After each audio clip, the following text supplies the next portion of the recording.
floor will be taken by Mr. Martin Pýcha, who has been since 2011, who has been the chairman of the Agricultural Association of the Czech Republic, also member of the board of the Agrarian Chamber of the Czech Republic, and he was vice president representing Czech agricultures in the European Federation of Agricultural Organizations, Kožeka, sorry. And since 2011, he has been also vice president of the Agricultural Association of the Czech Republic and vice president of Confederation of Business and Entrepreneurial Associations, and also in several advisory bodies of the European Commission, among other things also for the Common Agricultural Policy, and his state.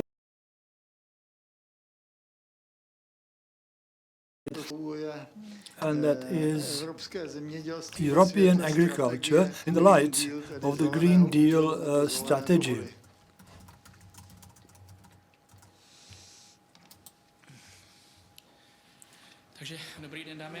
Good afternoon, ladies and gentlemen.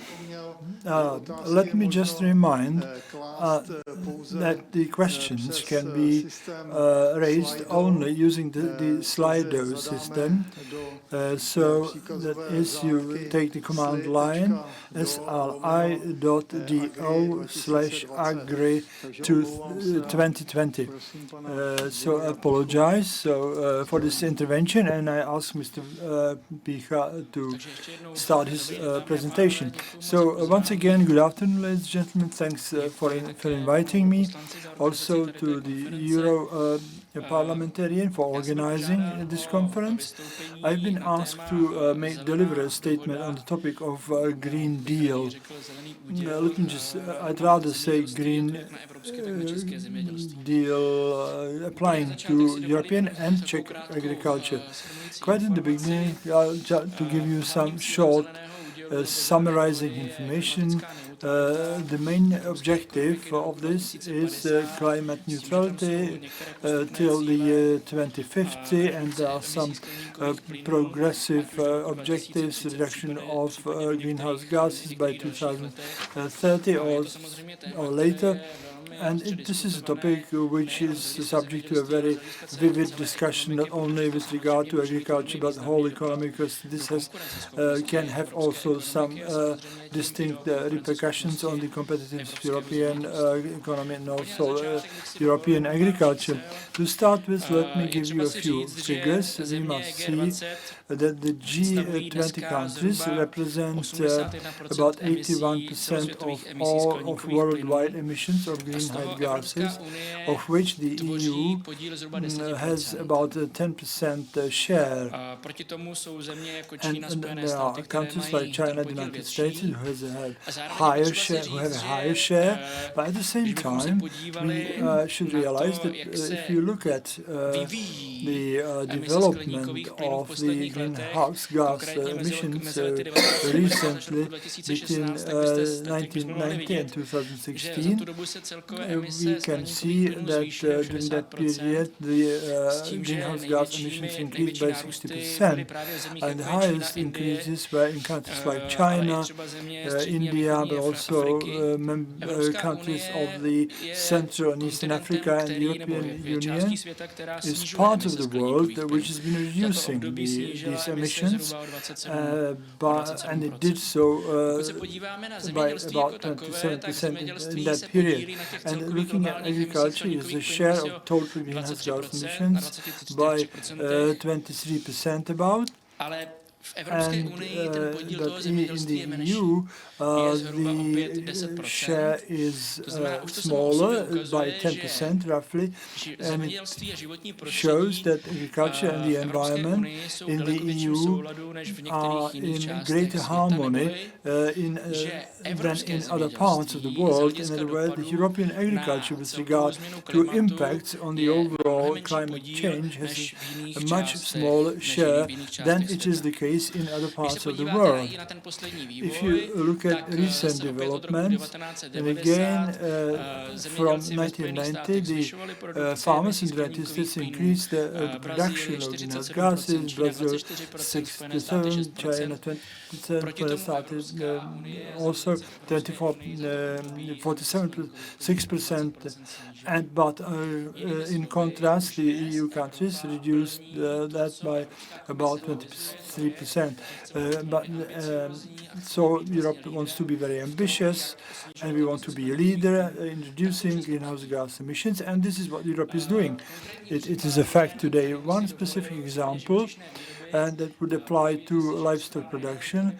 Let us see that per 1 liter of produced milk in Europe, 1.3 CO2 emissions shares, but it's 2.4%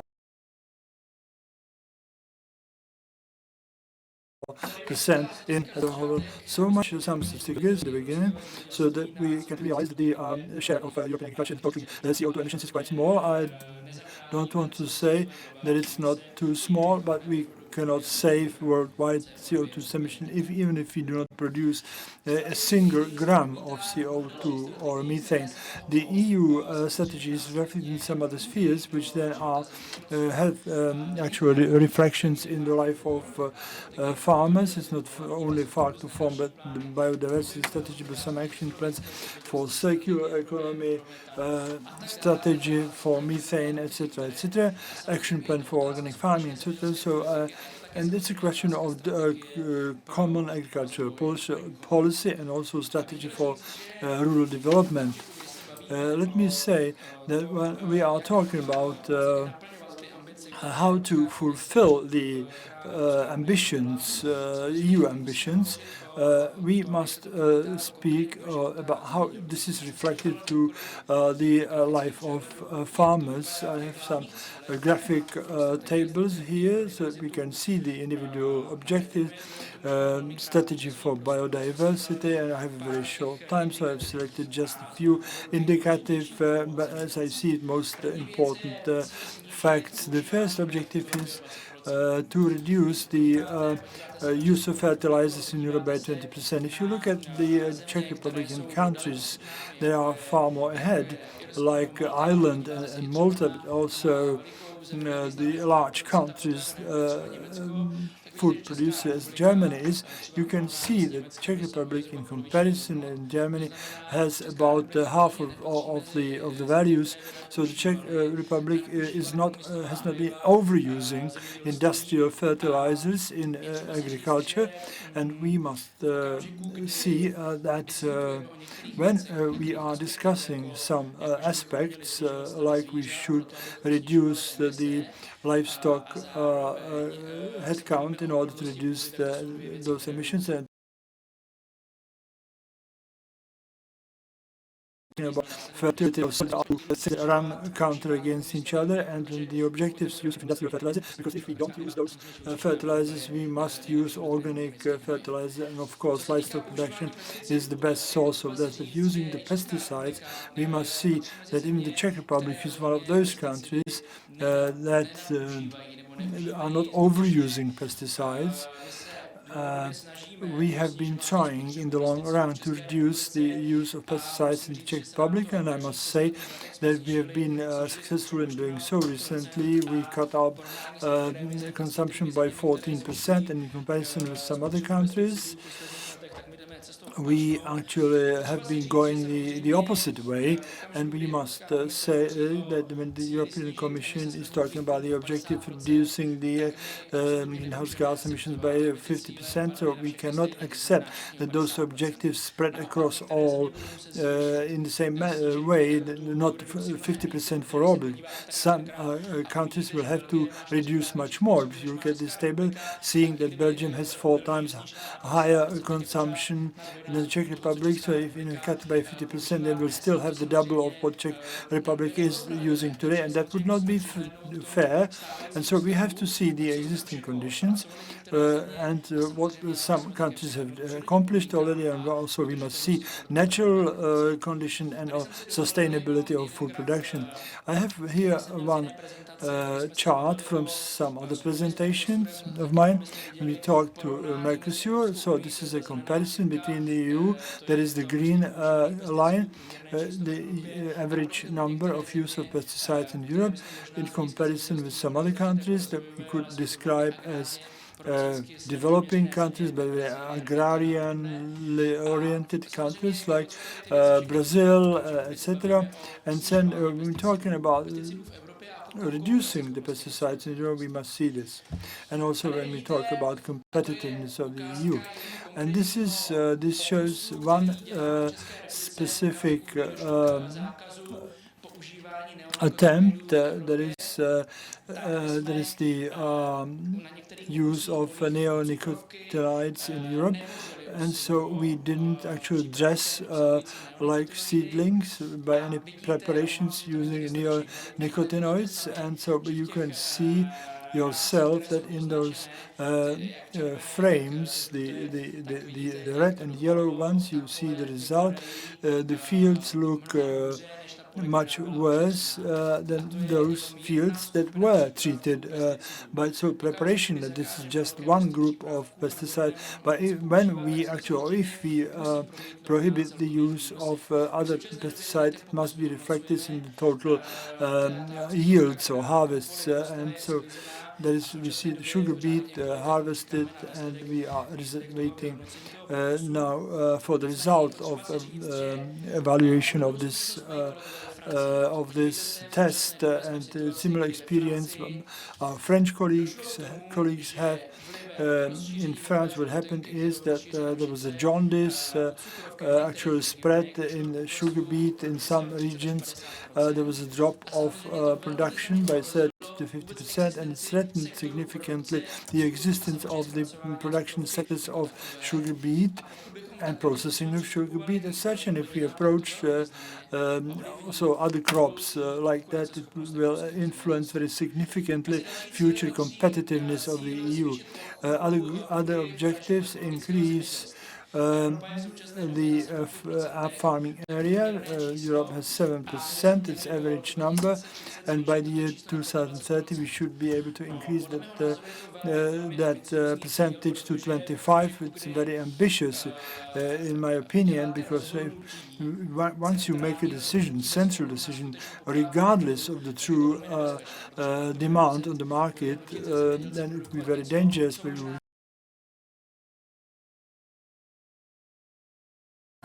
Farmers to produce something limited.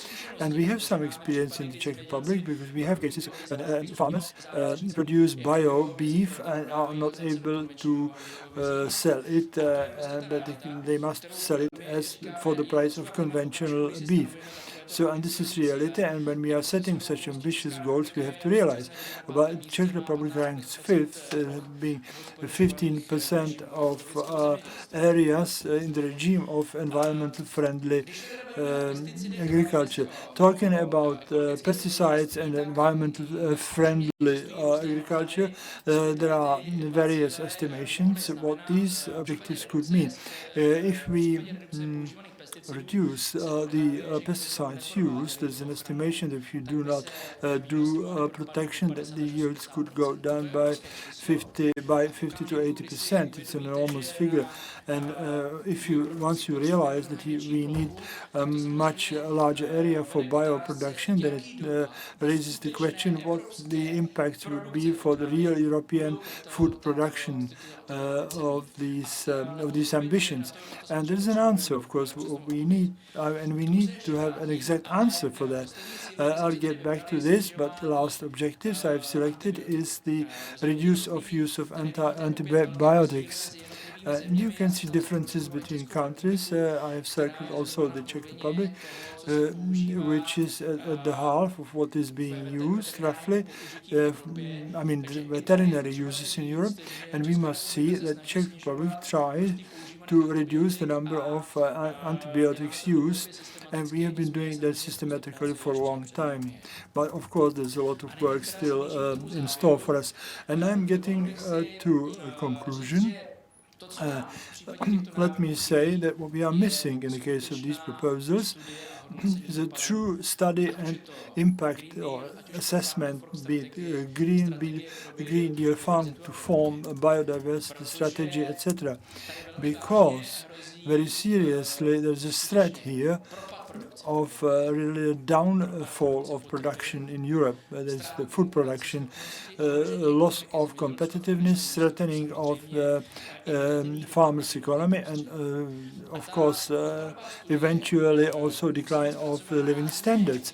And the impact assessment study must be worked out not only for each objectives, but globally. All these strategies actually are in one direction, and we must realize that when various strategies, various tools actually aim at one direction, we have to see them in a context, that is, see them comprehensively. If you want to reduce the greenhouse gas emissions, we must know the cost. It's not only also like intrinsically, not only financially. Of course, there will be economic impact. It's indisputable there will be high cost for agricultural production. It's indisputable that the competitiveness European farmers in world markets will worsen, and also that the economy, management and income of European farmers will go down. And we must see that today the European farmers are at the half of the average income. So they are not achieving even a half, and if we and then it will have also some other negative impact. We have so cut our budget for the CAP, and we have ambitious goals, and we cut the budget, and we must say very bluntly that foodstuffs will become more expensive. Yes, this is a fact which is not very much referred to here. Food will be less affordable, and we will have to reduce protectionism. The European Commission knows that actually also food on the markets will have the same conditions. And the question of whether some countries like the United States will be willing to accept requirements which we today still do not know whether they are in harmony with WTO or not, and so whether there are actually perhaps there is a threat of commercial or trade wars. That has been the case recently. Now, if you look at these red figure, these are the prices of products for which farmers sell their products, and then the other curve, there is the inputs in agriculture, there is the labor cost, the raw material, etc. And you can see the widening gap, and which shows that clearly that once or if we increase the costs, we will also deteriorate the economy. Other possible impacts.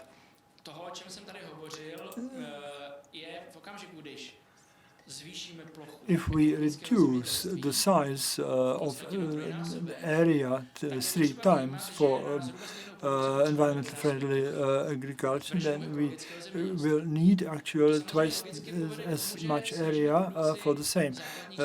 For biodiversity, we will have to reduce the production of standard foodstuff, and Europe will cease to be the leader in this respect. And we must say that, and we have adjusted some of our specialized unions, and in the case of environmental friendly areas, the actual income is at the level of environmental actual agricultures, but we want, if we add something else, so actually this will lead to a drop of production, even higher drop of production, but we at the same time prohibit the use of pesticides to protect plants, and at the same time limit the use of fertilizers. It will have 3 times as high impact on food production in Europe, and the Commission should relevantly and correctly tell us by how much food production in Europe will be reduced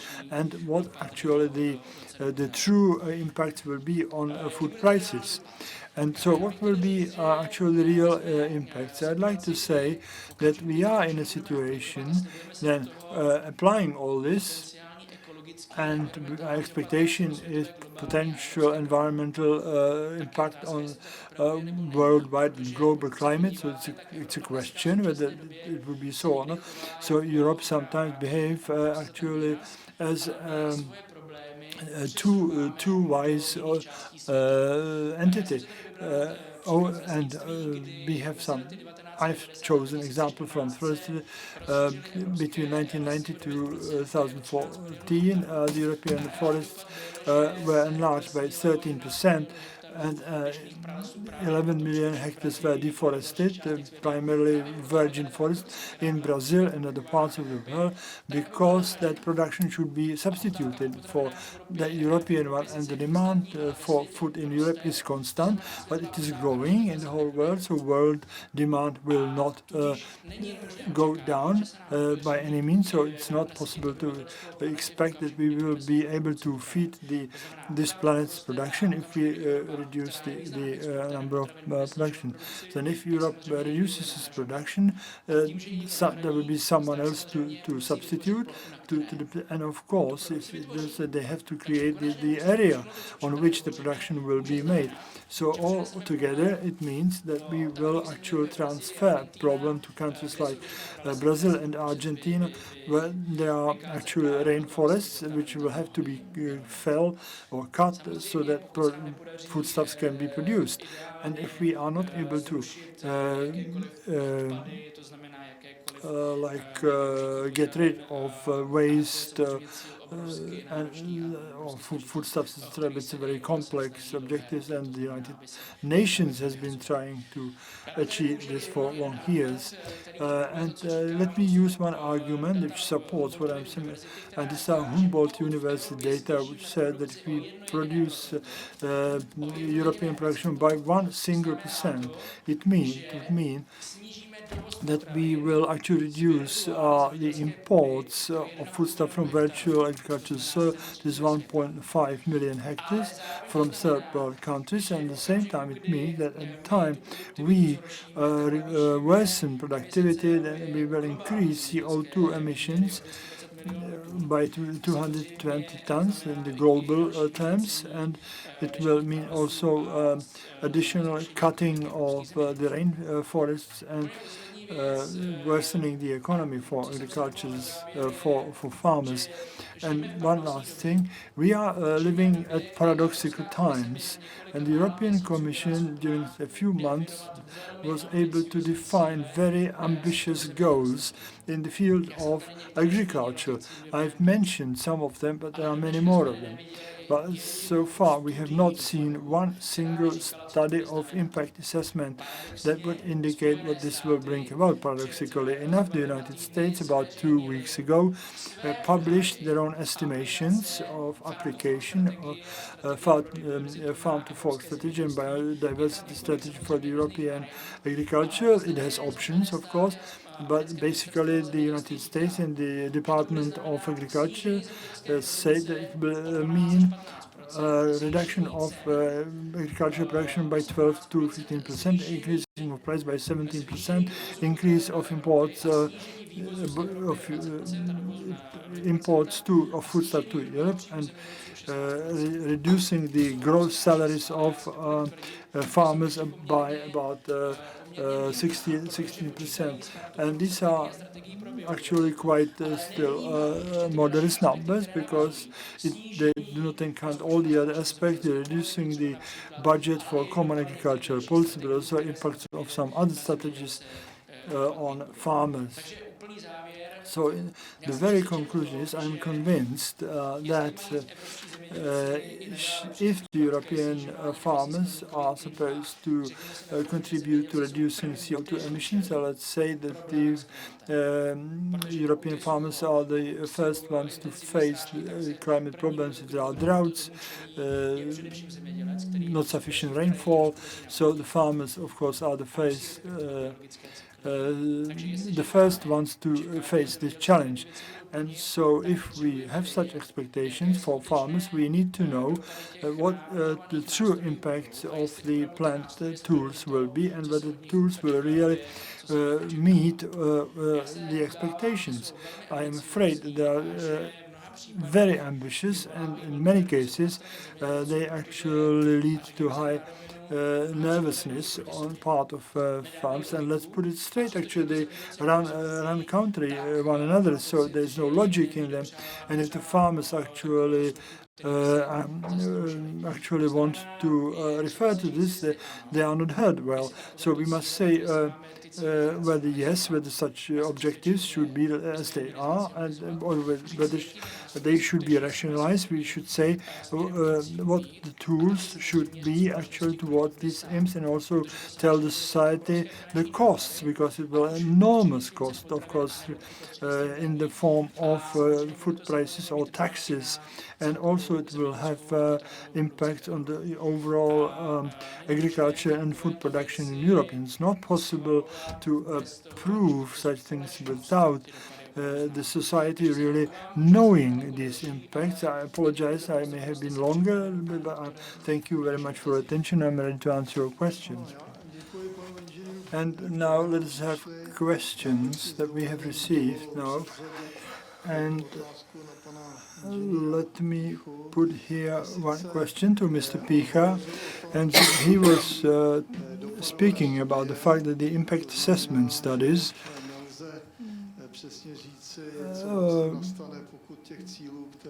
which means that we can't say exactly what will happen if the set objectives will be achieved. And I'd like also to know whether some specific risks are taken into account with regards to pesticides, fertilizers, or antibiotics. And these are risks to the health condition of people and also to biodiversity, where the risks are only, let's say, supposed or presupposed. On that basis, the respective objectives are set. So with regard to pesticide as such, there's been such an atmosphere created that chemistry in agriculture is bad in all respect, but it's quite misleading because nobody has doubts that as inhabitants, we need, as population, we need drugs. If I'm ill, go to pharmacy, buy medicaments, also chemistry. On the basis of some doctor's prescriptions, but we need actually medicaments like plants also do, and they also and we need to also cure plants. And if you don't cure plants, and plants have many illnesses, so if we just reduce that to a very limited number, then there will be resistance to some medical preparations, like we people have some resistance against antibiotics. And we will be getting to a situation when we say we will produce foodstuffs without the use of any chemistry, and nothing happens. But it's not true. We are in a situation that if we do not treat plants, the plants will not produce, make the foodstuffs, and we will have nothing to eat. In clear context, and there are some things like impacts on health impacts, of course. If we tobacco healthy environment, quality of water, and if we overuse pesticides, it means that if we don't set any limits or use them actually excessively, then have negative implications. But then if we don't use drugs there's pesticides for the plants, the result can be quite contrary, because a plant can be ill, and an ill plant means an ill food or not healthy food for the people. And of course we see such problems also in ecological agriculture. If one do not use actually anything for the protection of plants, there can be molds, and if we eat foods with molds, then will have impacts on our health and on the human environment. So we must say that we realize that we are in a situation that actually we can't say black and white, or black or white. Chemistry is bad in agriculture. Well, this is what I hear. What we heard here in the beginning, somebody says we have to actually eliminate chemistry in agriculture. That's like saying we will abandon using drugs and medicaments, human medicaments. That would be like in the Middle Ages, we would be just using herbs. And so it's quite the same approach like in agriculture, irrational approach. And it can be expressed only by someone who doesn't know anything about agriculture. Next question, please.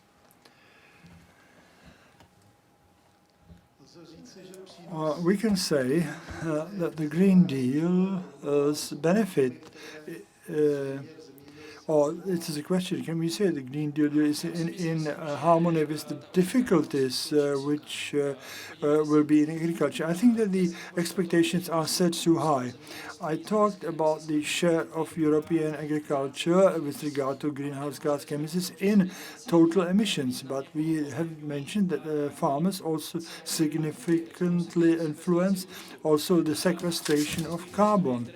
And so there are studies showing that farmers are positive in the overall balance. So more carbon if they do proper food management. So like Mr. Jandisek said, it is connected with food. And so if they actually have proper business, proper operations, then they reduce the emissions because they then make the soil sequestration. And so they deposit in soil. So I dare say that some of the expectations that we are here, that agriculture will be actually emissionless, is something that we are fulfilling today by soil depositing. And so if we don't do that, we could actually talk about what needs to be done. But some of those proposals seems to be extremely dangerous, because, in my opinion, they do not take into account the agricultural's approaches, and something is missing, and there is the loss of trust on part of farmers in political leaders. If you say you need to cut the stock numbers in order to reduce CO2 emissions, and at the same time say that we have a good condition of soil, and reduce pesticide, but still have actually good quality of soil, and then keep the animals, etc. So that actually is contrary. These things run counter to one another. And the Commission says, on one hand, let's reduce emissions, and then they actually reject the genetically modified food, which enable to reduce the amount of pesticides used. And I could have many examples of such. Then actually the people deciding about agricultural policies are no longer believed by agriculturists, but so there must be a feeling that this makes sense. And but if somebody actually dictates some invented, trumped out objectives to farmers, that would be far more greater danger. Thank you for the answers.